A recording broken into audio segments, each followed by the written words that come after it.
volume growth of around 3 to 6% that they have done for the last 4 quarters, and about 5 to 7% that is expected now. 962 crores is the net profit, which is lower than what the street was estimating. We were expecting a profit of 1038 crores for HUL, and 962 crores is what they have delivered.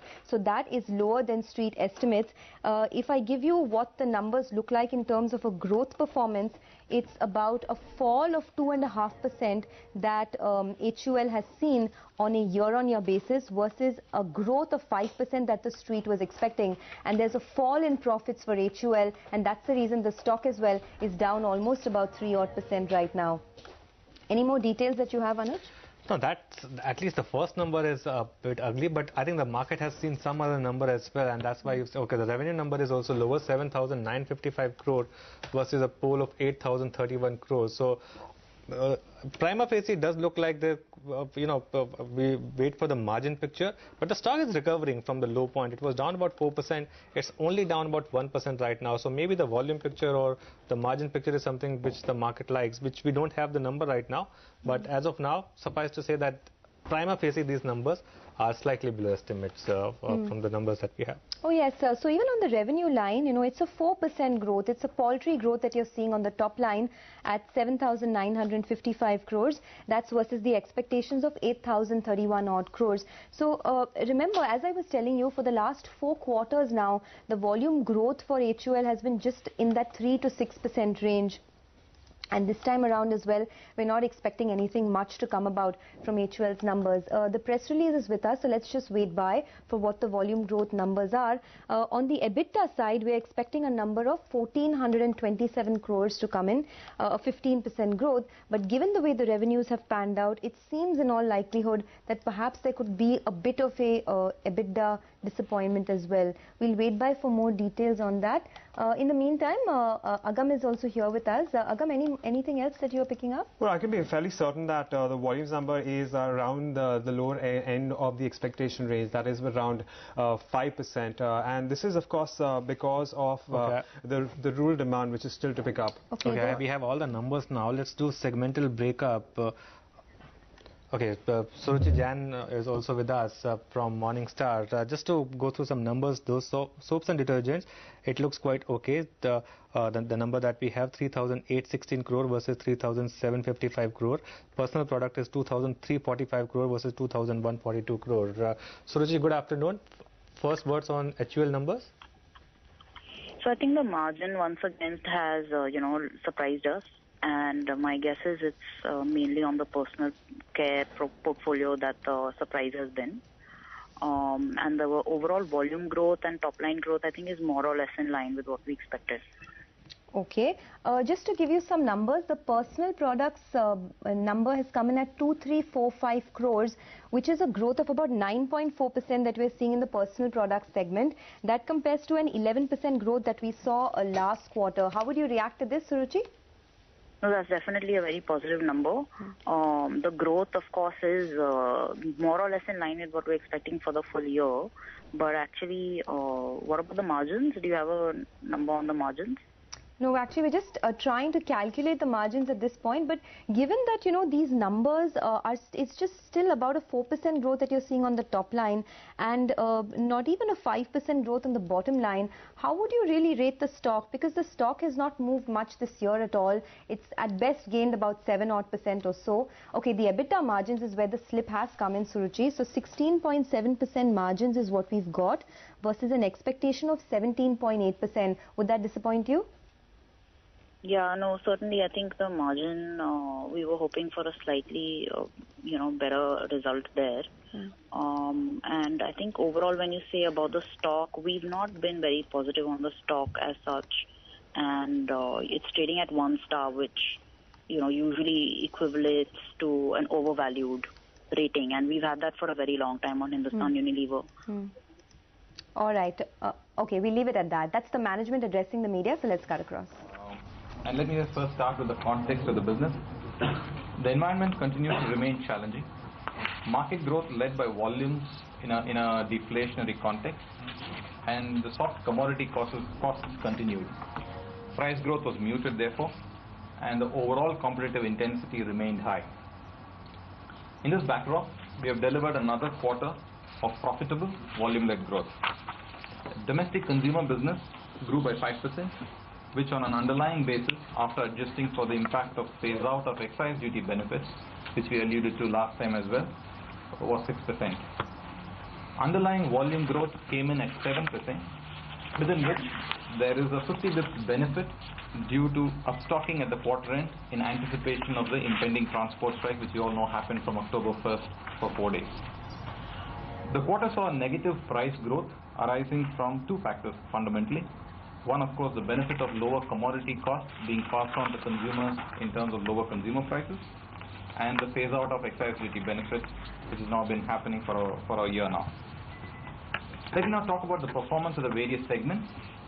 The performance in this quarter was led by healthy volumes in most segments.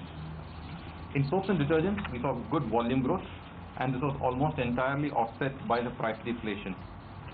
In soaps, Dove, Pears, Lifebuoy, Hamam all delivered double-digit volume growth. In laundry, Surf and Rin continue to drive category premiumization, while Vim led the performance in household care. Moving on to personal products. Personal products delivered another quarter of double-digit growth with strong performances in skin, hair and color cosmetics. Skincare delivered broad-based growth across Fair & Lovely, Pond's, Lakmé, Vaseline, and hair care sustained its growth momentum with another strong quarter across all formats. In oral care, Close-Up delivered double-digit growth on the back of impactful activation, and the category is under recovery now. In color cosmetics, Lakmé delivered another quarter of strong innovation-led growth. Moving on to our beverages and packaged foods portfolio. Beverages maintained its steady performance in tea and coffee for yet another quarter, and packaged foods delivered its 8th successive quarter of double-digit growth, with all three brands, Kisan, Knorr and Quality Walls delivering strong double-digit growth. And Magnum continues to do well and delight its consumers. As for water, Pureit sustained its leadership in a challenging environment. So given this performance, what our growth drivers are? They continue to be a relentless focus on innovation, focused market development, impactful activation, and sharper in-market execution. And this focus on market development is resulting in good growth in emerging categories like hand wash, fabric conditioners, hair conditioners, dishwash, green tea, natural care and the like. Investments behind brands was sustained at competitive levels, with overall A&P up 220 crores or plus 230 bips, almost 24% higher than the same period last time. Let me now turn to our financial performance for the quarter. Our turnover grew by 5% and the PBIT margins improved by 40 bips, resulting in a PBIT growth of 7%. Cost of goods sold, because of the lower commodity cost and an aggressive savings program, was down by 320 bips, and profit after tax before exceptional items was up 1% at 970 crores, impacted by the tax rates which increased by about 190 bips this quarter due to the fiscal benefit sunset. Net profit at 962 crores was flat and was low by about 3%, was impacted by a profit from the sale of properties in the prior year. In summary, we believe we have delivered another quarter of profitable volume-led growth. Our brands are healthy, we continue to invest competitively, drive efficiencies in our operations, and have stayed focused on growing our consumer franchise by driving up volumes while dynamically managing our business. This is particularly relevant in a deflationary context. As we look at our performance for the first half of the year, it is evident that our strategy is on track and delivering results with the volumes picking up. The Board of Directors have proposed an interim dividend of 6.5 rupees per share for the year ending 31st March 2016, and that represents a step up of about 50 paisa over the previous year per share. Looking ahead, in the near term, we expect growth to be largely volume driven given the benign commodities and environment. In this context, we remain focused on sustaining volume-led growth and margin improvement while dynamically managing our business through and as well as market development and continuous improvement. We continue to stay positive on the mid to long-term outlook for the FMCG market in our country and believe that HUL, with its brands, people and capabilities, is well positioned to realize this potential of India. And our strategy therefore remains unchanged. that is consistent, competitive, profitable, and responsible growth. Over to you guys. All right, talk to us about the factors impacting the numbers, because for once the volume growth is coming above what the street was expecting, but not the top line or the bottom line. Can you put this in perspective for us? Because the concern over the last several quarters has always been, can you push volume growth in a scenario where demand is not as much as you would ideally like? But you've got the volume growth. Commodity prices have become benign, but top line and bottom line have not met expectations. Can you talk to us? Yeah, let me explain. Yeah, our volume growth, even if you look at last quarter, was about 6%. This time, our underlying volume growth has been 7%, but if you adjust for about 50 bits of transport strike, so you're talking about a band which is 6.5%. That's where our underlying volume growth has been. And the way underlying volume growth has played out, whereas our sales growth, our top line growth has been 5%, if you remove the fiscal impact, then it goes to 6%. So broadly speaking, our top line growth and our underlying volume growth have been about 6%. Yeah. Now let's look at the mix of it. On soaps and detergents, where we have taken a price reduction, and in the quarter under review, it's been in the vicinity of 6-7%. Yeah, that's been neutralized by the price growth that has happened in the other part of the portfolio. Yeah, so more or less, that's been the shape of it. So from a perspective of margins, yes, our gross margins have gone up, like Balaji alluded to. Our cost of goods sold, they have, so our gross margin has been up by over 300 bits. But we have also been investing behind growing our brands. Yeah, so take a first half picture, which will be more looking at it. Yeah, we're talking about underlying volume growth of 6% and your margin improving by 90 bits. So we've had more improvement in gross margin, which we have put behind our brands. And when we talk about investing behind the brands, we look at it from multiple lenses. One is competitiveness of the brand, the innovations that take place in various categories, and very importantly, market development. Yeah, we have to invest behind the future core, and that's what we've been doing. Nascent categories. So आपने price growth in specific segments की बात की, कौन से particular segment है जहाँ price growth देखने मिली? देखिए, हम लोग ने सोप और डिटर्जेंट में प्राइस कम किया, और सब जो है हमारे पर्सनल प्रोडक्ट्स हैं या इज हमारे जो बेवरेजेस हैं, उसमें हमने प्राइस ग्रोथ देखी. There was also price cut seen in the shampoos category also, in response to your peers. Have you, in that time, have you seen pricing pressure in the quarter gone by? In hair, we see strong double-digit growth, even after considering the price cuts. So we are very, very comfortably positioned. Oh, and what about shampoos and detergents? Hair care. Okay. So shampoos. What about detergents and... Detergents, the price reductions are in line with the commodity deflation that is coming through. That's what Sanjeev alluded to is in the soaps and detergent segment. We are seeing a price deflation, but we are also seeing very strong volume uptake coming there, and those seem to be compensating. And has that helped in gaining market share? If you could throw some light on that. We traditionally don't talk about market shares in our discussions because those numbers are a moving feast. And from our point of view, we need to stay competitive, which is the reason, which is what we are after. Will you look at continuing price cuts over the next quarter? Will you We can't talk about the next quarter. We can talk about this quarter. I think coming back to that one point about where you should see some of these cost reductions reflected is in gross margin. Frankly, how we invest the gross margin is a decision we have to take on a variety of factors, whether they are the timing of our innovation, as Sanjeev said, or in terms of our competitiveness. But the fact of the matter is that our gross margins are healthy because we are getting volume growth. Volume growth gives us leverage, and we are able to therefore reflect that in terms of costs. I feel very pleased about that. Yeah, sorry. Yeah, one other. Sorry. Small part about deflation you spoke, because the commodity prices have gone down substantially. I mean, how exactly the deflation is impacting? See, the deflation, there is a source of funds, which is the way costs are coming off. At the same time, you also need to be pricing competitive in the marketplace. So those source of funds are deployed as what is the right pricing for the various brands that we have in the marketplace. And while doing so, we also do keep in mind how is that fitting to our strategy. Because it's not, it's a great way to actually drive our strategy forward by deploying the right levers. Take our laundry business, for example. the benefits that we got out of, let's say, LAB price reductions have been passed on to the way we are driving up the growth of Surf, for instance. It's the largest brand growing the fastest. So therefore, that's the way we would like, and that's driving up premiumization, which helps us in the long run to actually win in this marketplace. Can you give us a sense on the urban demand and how that's shaping up for you?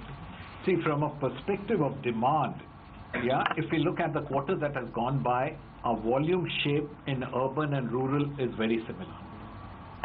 It's not that it has changed dramatically, but if you look at the mix of products, obviously the mass market products sell more in the rural areas, so that's what has driven the volume in that part of the geography, whereas in urban, we've also had good growth coming out of our premium products. We're smack in the middle of another festive season, crucial considering the way demand has been over the past several quarters. Already a month of that has been factored into your previous quarter. You've got a couple more months to go. How do you see demand shaping up in this environment, considering you just posted 7% volume growth for the previous quarter? You know, we don't give guidance for the future. Yeah, but you're a smart guy. You can look at the trend, the way it is shaping up. You only had a month of festive season and the build-up. You see, firstly, you've got to reckon that we don't sell consumer durables. We sell fast-moving consumer goods. So it's not that people will have more baths and wash their hair more frequently. We hope they do.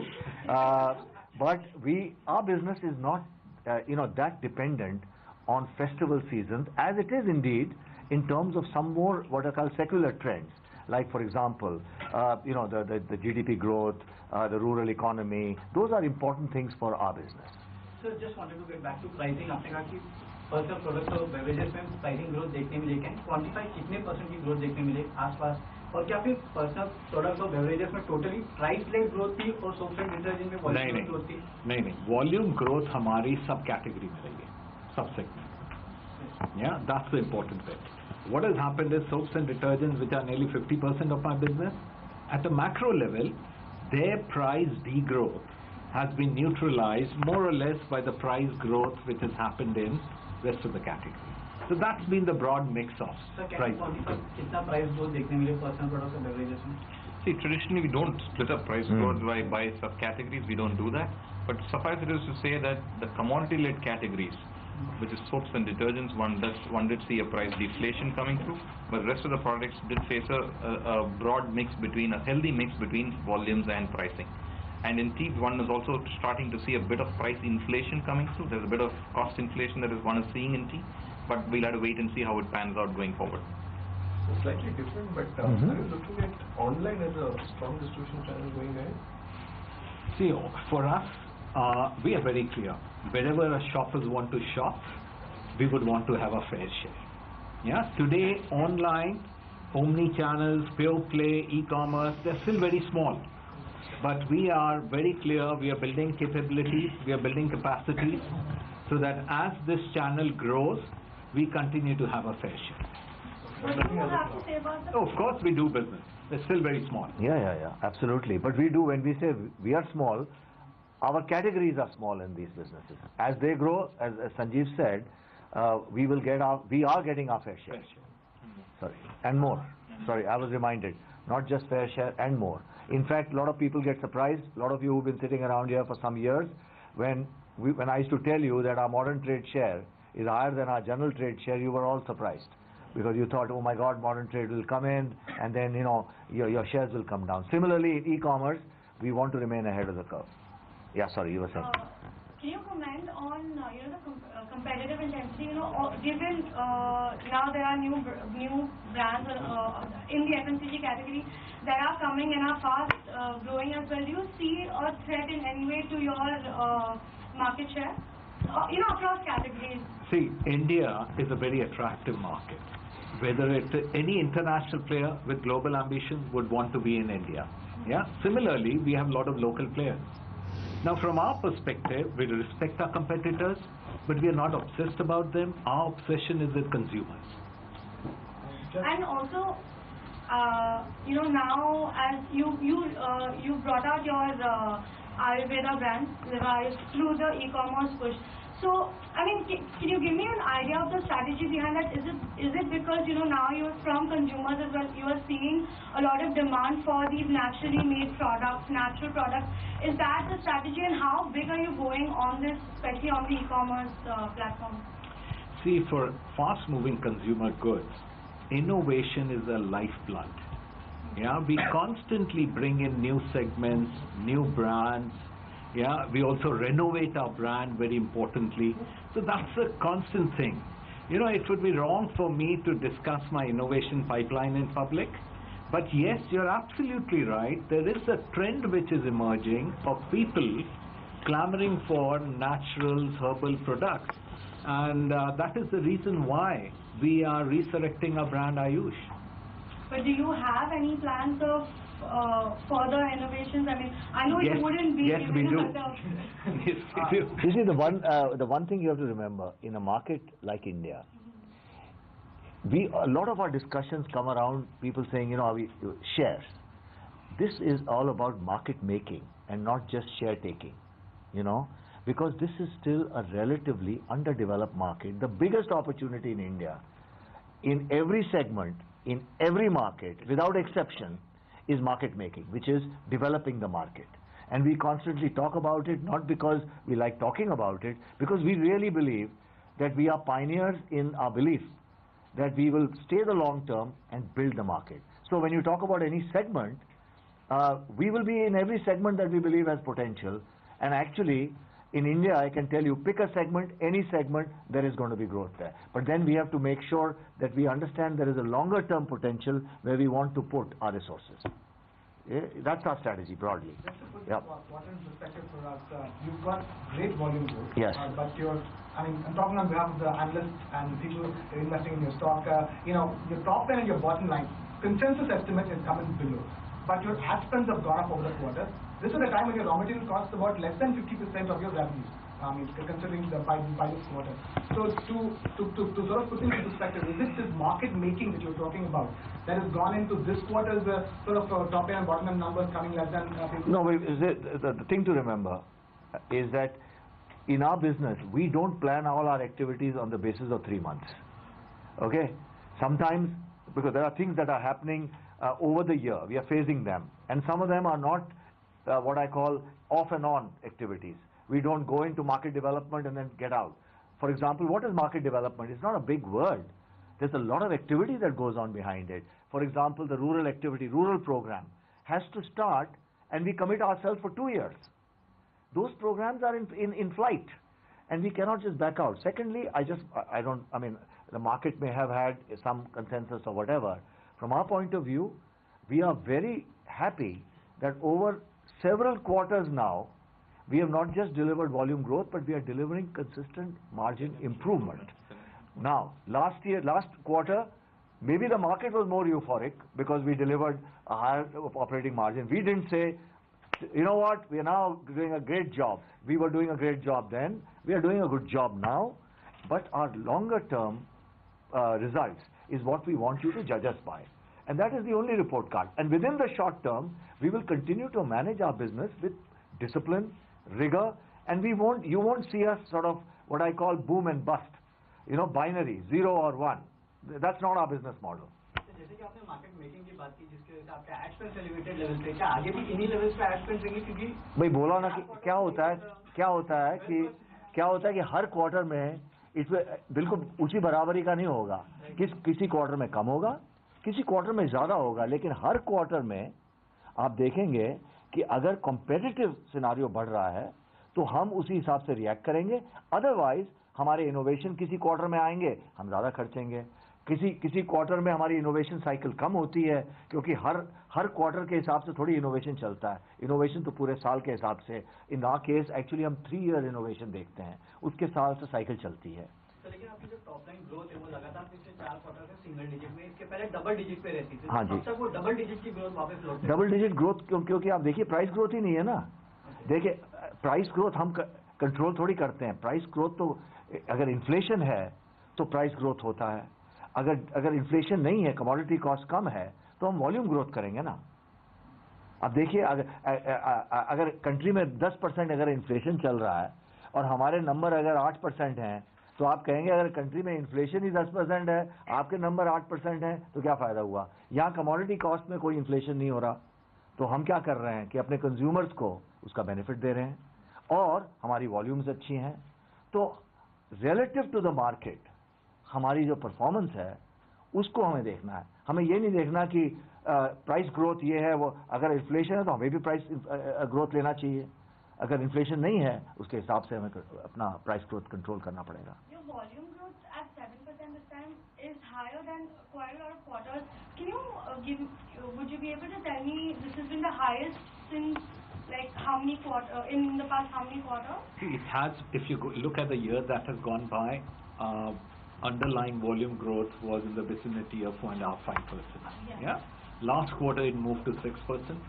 This quarter it is 7%, but if you adjust for the stock which we had done for the transport strike which happened early October, then you're again talking about in that band, 6–6.5%.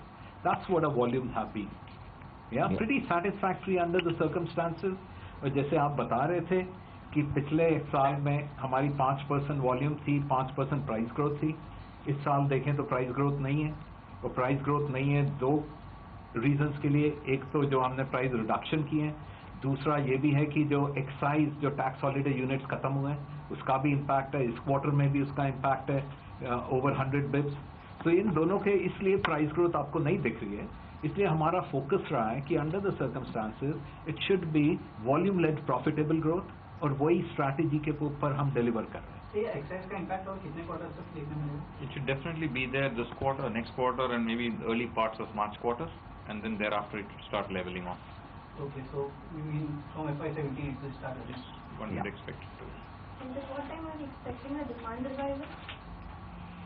Demand revival depends on the definition of demand revival, because at the end of the day, if we are growing our volumes by 6 to 7%, that is, there is demand. Now, if you're asking, are we going to get into a situation where the demand will go up? Is that your question? Accelerated demand? Rural demand. Now, so that's a good question. I think on rural demand, quite frankly, we still have to see what the stable situation will be. You know, the response on the monsoon has been a bit mixed. We'll have to see how that impacts rural incomes. So that has to be still played out. As far as we are concerned, we continue to have all our programs in the rural markets running. Our distribution is as good as anyone can ever get in the rural markets, and we continue to sort of make sure that we have the right price points, the right packs. So the wherewithal is all there. If there is an acceleration post-monsoon, good. And we all hope so, by the way, not only for our business, but it's good for the country. So, you know, that's more important at this stage. But what kind of impact did you see, due to the weak monsoon in the rural areas during this quarter? See, it's too early right now, and also it will be patchy. It is not that there has been weak monsoon across. It's only been in some parts that there have been inadequate monsoons. Yeah, we have to see. You know, the factor of demand is, impacted by different factors. Well, clearly it stands out that the body language is not as good as it was last quarter. That clearly stands out, and the market also has seen that. The stock, in fact, has been a bit of an underperformer, and even after numbers, it's down about 2%. And there are not too many parameters on which you would say that, okay, this looked good. Like you used to say maybe 2 or 3 quarters back. This genuinely looked like a slow quarter for Hindustan Unilever. It did. In fact, on most parameters,